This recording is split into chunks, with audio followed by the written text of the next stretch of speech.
Thanks for joining the practice. Today we'll be working on our knees. And I have been working on my knees for a while after an accident where I crushed the plateau of my tibia. As you do this practice, you'll be getting more and more space in the knee area, which just allows for a lot more freedom. Place your hands on the back side of the shin calf muscles. You're pressing your palms to the calf muscles. Bend your knees. And as you press your calf muscles forward, get a slight lifting of the calf muscle as well. So these gastrocs that you're pressing, it's just helping to open your knees nicely. That will also open the hips nicely. So as you do this, on the inhale, just start to straighten the legs and lift your chest slightly. Now push your gastroc, your shin bones forward as you bend the knees again. So you're really working the hands against the shins. And inhale, start to straighten the legs and kind of lift away from the thighs. And two more, bend your knees, push your shin bones forward, lift your calf muscles up toward your knees. Now start to straighten the legs. And one more, bend your knees. This just allows you to just come to a little bit more fullness in the low back and fullness in your squats and straighten the legs. With the knees bent again, place your hands to the low back and rise up. Just pause for a moment. That work that we did just gives you a little bit more space in your knees and certainly more power in the shins. And let's add one more element to that so that you can like notice the difference. When you engage your toes, when you lift and spread your toes, so keep that lift and spread of the toes, bend your knees. Take your hands right behind your calf muscles again with your knees bent. Press your shin bones forward. Lift the gastroc up a little bit. So, so the calf muscle you're lifting up but pushing it forward. Now press the base of the big toes down and begin to straighten again. That's the action that we need to protect our knees and open our hips nicely. With your knees bent, place your hands to the low back and rise up. Let's apply that in triangle pose. So as you take a nice wide stance, you can have your blocks to the back of the ankles if you wish. Take a wide stance. Draw your right toes out. Bend your right knee a lot. So, so triangle pose, of course, is with straight legs, but we'll start with this bent bent knee so that we can engage and protect the knee a lot. A lot of times this front leg likes to go so far back that it hyperextends. So by bending the knee, again, we can get the strength really nicely. By lifting the toes, we can engage even more. We can press down through the base of the big toe. That fires up this outer shin muscle called the peroneus muscle. You want to keep that as you come toward a straight leg. And just take your hand down to the shin or to the block or wherever it works for you. And see if you can do those actions again. With the left hand to the waist, bend your knee again. Lift your all your toes up off the earth. So you're really firing up the leg nicely. So try to keep all of that action as you press down through the big toe, press down through the big toe ball mound there, and come toward a straight leg. That's it. And inhale, lift your arm up. Keep a nice openness here in your pose. Reach over so that you get even More length here, all the way from the pelvis to the armpit, out to the fingertips. You get this nice length. Root down through the back foot to inhale and lift yourself out of the pose. Come to parallel feet and now turn your toes out to the opposite direction. Look at the lineup of the feet and first just bend your knee so that you can get this feeling of engagement here in the muscles. So often when we straighten the leg, again, the knee tends to hyperextend, and rather than getting the strength that you can from the bent leg position, with your toes lifted, just feel how that feels. Now press down through the base of the big toe, but and come toward straight leg. We'll do that one more time. As we come into the pose, take your hand to the block or the shin bone, bend your knee again, lift your toes up, spread your toes. So you get this nice engagement of the leg. Now press down to the base of the big toe. Big toe presses down, all the other toes can stay up. Baby toe can try to draw its action toward the ankle, the outer ankle there, and come toward a straight leg. And you'll fire up the inner thigh muscles nicely. You'll keep the knee aligned as you reach your arm up and exhale, come over to get this nice length here. And root down to inhale and lift yourself out of the pose. Exhale, release your hands. Let's come to the front of the mat again. And you can have your blocks with you or not. And as you come to the front of the mat, just pause in Tadasana for a moment. Pause with your feet very firm. Now, this time in Utkatasana, in that chair pose, we won't have our hands behind the calf muscle, but as you bend your knees, just imagine that there's some force, like the palm of your hand, pressing your shin bones forward. The shin bones press forward. Now take the tops of the thighs back more, so you get this nice curve. And just imagine with the shin bones pressing forward, the legs are trying to work against that imaginary palm, reaching the shin bones forward. Keep that strong action in the legs as you lift your arms up and you take your hands nice and wide apart.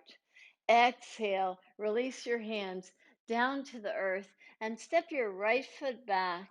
Step your left foot back, come to downward facing dog. And just pause here in downward facing dog. If that doesn't work for you, come to puppy dog pose or come to child's pose. Just pause here.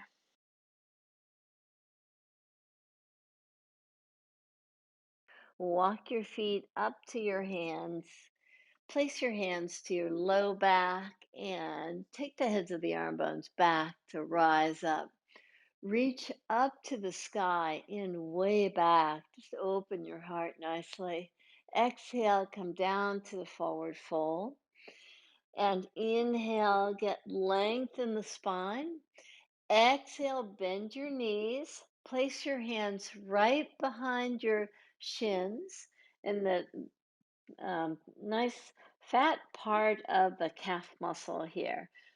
Press your calf muscle forward. Get a nice lift of the calf muscle as well. Drop yourself down a little bit lower as if you're drawing into a squat position. Keep that action. You're just working to track your knees to align your ankles nicely. And now come toward a straight leg position. We'll do that one more time, this time with our toes lifted so that you can feel the difference. So lift all your toes up, bend your knees a lot, lift your calf muscles up with the palms of the hand, push the shin bones forward to align your knee nicely. Keep that level of engagement as you draw your legs toward a straight leg position.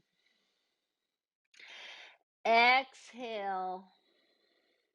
Bend your knees, spread your toes, push your shin bones forward. Inhale, come towards straight legs. And exhale, bent legs, shin bones forward, calf muscles slightly lifted, and release your hands down alongside your ankles to step back to a plank position to lower yourself all the way to the mat. Once you find yourself on the mat, press your palms down. And as you press your palms on the mat, you reach your hands toward the feet, pressing the palms down. Inhale, rise up. Exhale, soften. Inhale, lift yourself up. And exhale, soften. One more time. Inhale, lift up. And exhale, soften. Come to all fours position. And on the in breath, just a little cat cow. Just draw your heart forward as you lift your chin. Exhale. Now, in the cat position, just draw your pelvis back slightly. Get the fullness there. Inhale, tuck your toes under to reach your heart forward, to keep your legs very active. Exhale with all 10 toes tucked under.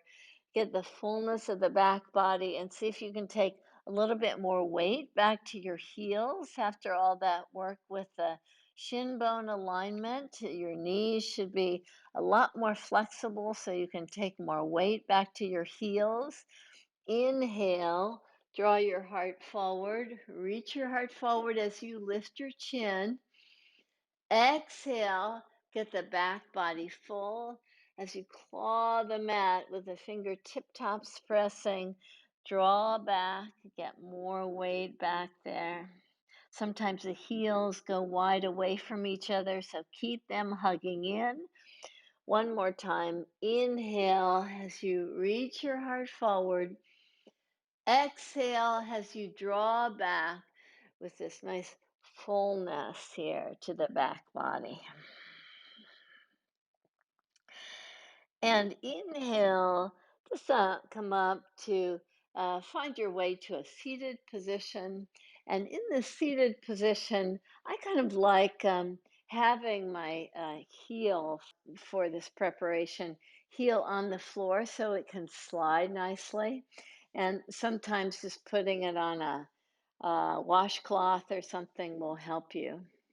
So with your with both knees bent, we'll work on our right leg first, kind of in a similar action that we've just done, but we have a little bit more accessibility here to work the knee. So as you take your left hand to the inner thigh, the hand is pressing the inner thigh down and pressing the thigh away from you. The opposite hand is taking the hand to the outer shin and pressing the shin bone in, right? So one hand is pressing the thigh bone out, drawing the inner thigh down. The opposite hand is pressing the shin bone in. This aligns your knee nicely. Now lift your toes up and spread your toes and just kind of feel with the spread of the toes as you press the base of the big toe forward. Just notice how this muscle just pops into your right hand. You can feel this outer muscle, the peroneus muscle, just fire up. You want to keep that as you come toward a straight leg. Just come toward the straight leg. You're still working the hands really firmly against the upper inner thigh and the outer shin bone. Let's do this several times. You're pressing as hard as you can. It's a strong action with the arms as you straighten the leg. Keep your toes spread. Keep the base of the big toe kind of reaching forward, the baby toe reaching toward the outer ankle. And you want to go really slow as you just kind of track the knee. You get the knee to align really nicely. People that have ACL injuries or meniscus problems, this is really helpful for them. But of course, you want to balance it out. You want to do it on both sides. If you're going too fast, if you're not pulling the shin in and activating the inner thighs nicely, it's not as effective. So let's see if we can do that now with the opposite legs, right? So you're pushing the outer shin to get that to just see that you can get that peroneus muscle to fire nicely. Take the opposite hand to the inner thigh area, not at the knee, but the inner thigh. You're pushing out with the hand on the thigh. You're pushing in with the hand on the peroneus muscle. Lift your toes up, spread your toes. Yeah, and just feel how that muscle in the outer shin bone really fires up. This is a really good way to protect your ankles as well.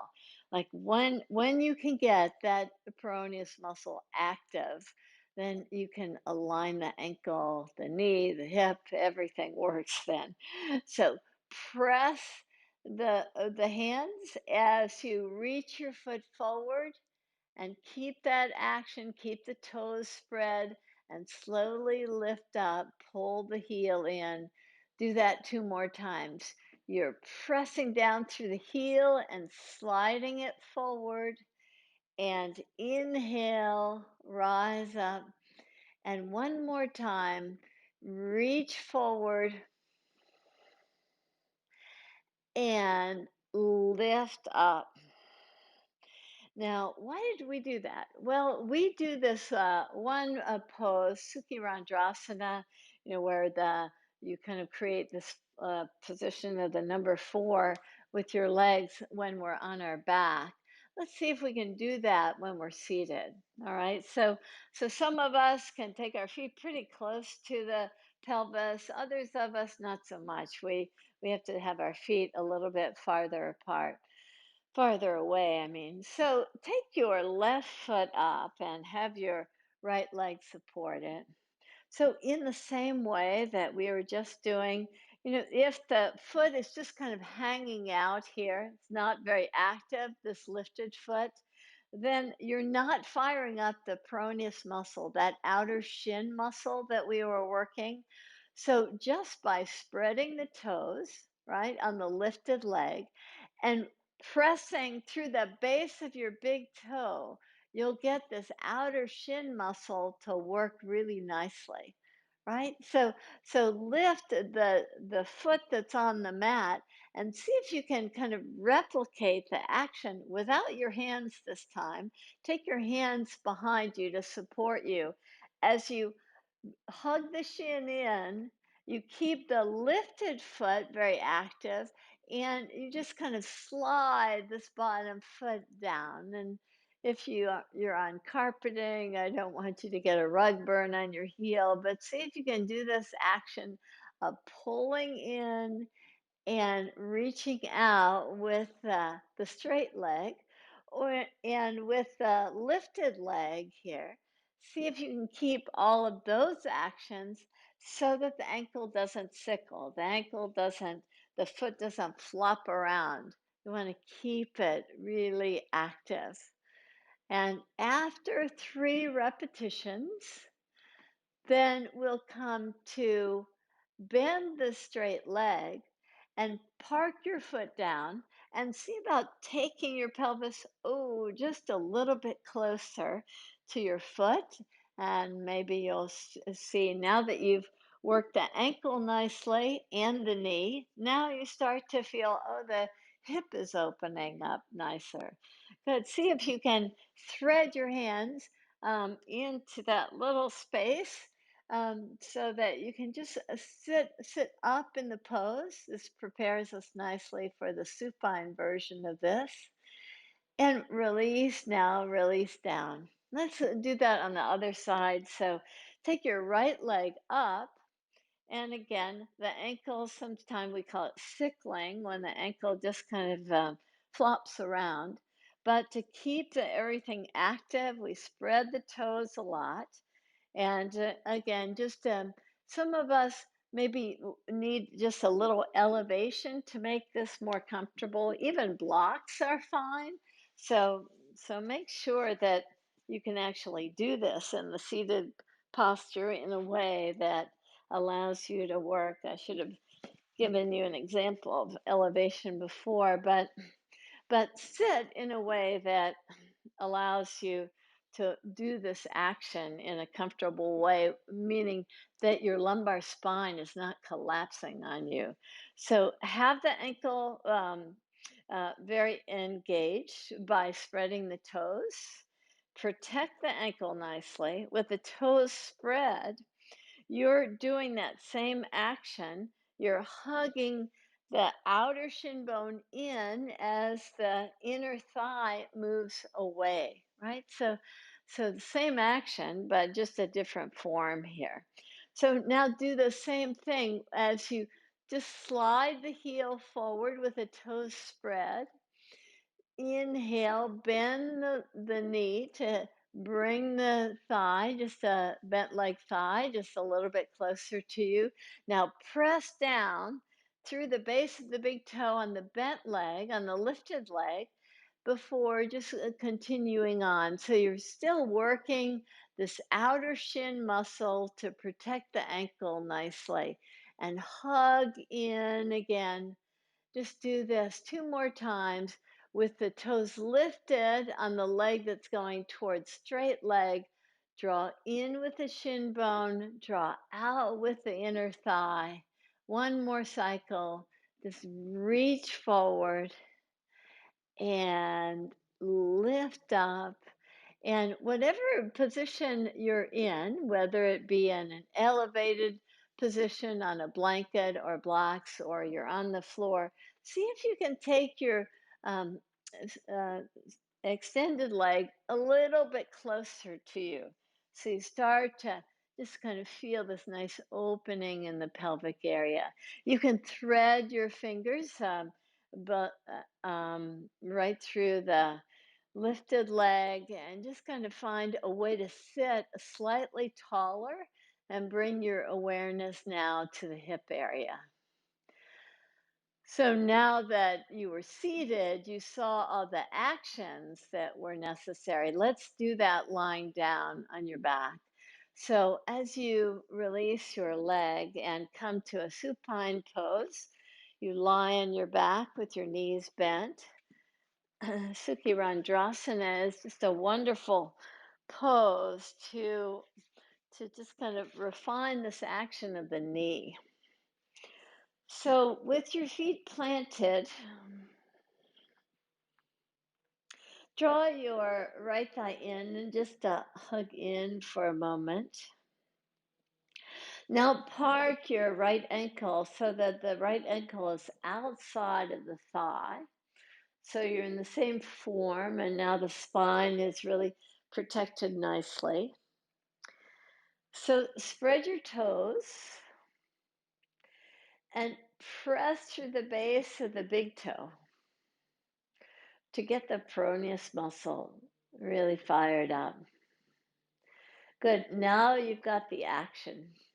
Now lift up the foot off the floor so that you can weave your hands between the thighs there, interlace your fingers, reach the right thigh back. Keep working the baby toe toward the outer ankle. Keep pressing the base of the big toe away from the knee on the bent leg position there. And see about just opening up nicely here in this pose.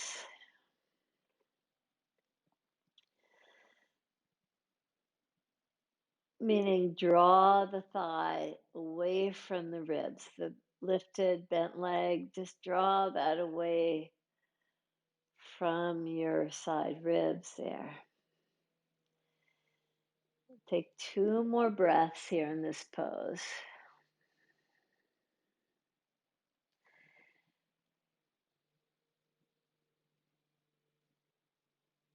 And now you can release and place your feet to the mat and just pause here for a moment with your elbows bent. Press your elbows down. Take the heads of the arm bones back with the palms facing each other in this robot arm sort of fashion. Lift your pelvis up and press your head back. Take the heads of the arm bones back and just lift up nicely. Get this nice fullness here in your pose. Pull from the heels to the heart.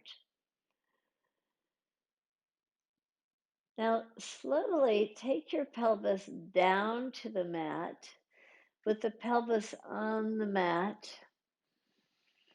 Take your opposite leg to the outer knee area there so the ankle is free. You're not sickling the foot at all. Spread your toes with a nice spread of the toes. Press through the base of the big toe to reach out, but draw from the baby toe toward your ankle or to the outer shin bone. So you really get a nice tone to the muscles of the leg, especially the outer shin muscle by doing that engagement. Now lift your leg toward your heart there and interlace your fingers behind the thigh. Keep this strong action of the feet, strong action of shin pulling in. And get this nice outer rotation of the lifted leg. This shin bone hugging in with the lower leg. The toes stay engaged. Just kind of notice how the breath can assist you in this. You engage so fully.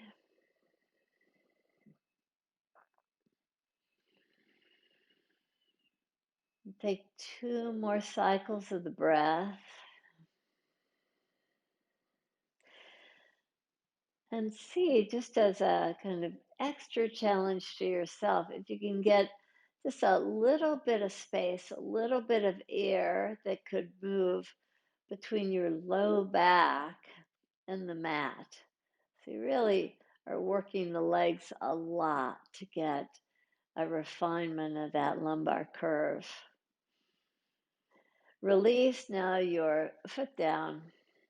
And as you press both feet to the mat, press your elbows as well with your palms facing each other. Inhale, lift your pelvis up, pull in from the heels to your heart. Draw the shoulder blades in. Keep on lifting the heart nicely. And very slowly draw the pelvis down toward the earth, now on the earth. Bridge pose with the feet down, with feet pressing down, with the elbows pressing down, with the heads of your arm bones back, and with your head pressing back. Just lift your pelvis up. Just come to find nice fullness here in your pose. Have the breath really full and bright. Have a softness about the facial muscles.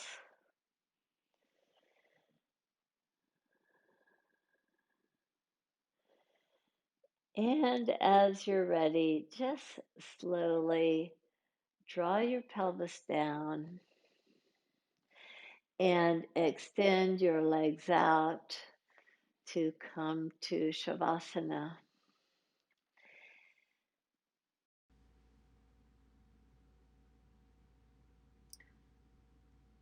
You can stay in Shavasana Or if you need to go on with your daily activities, please do that. Thank you so much for enjoying the practice with me, and I hope to see you again, so please subscribe. Namaste.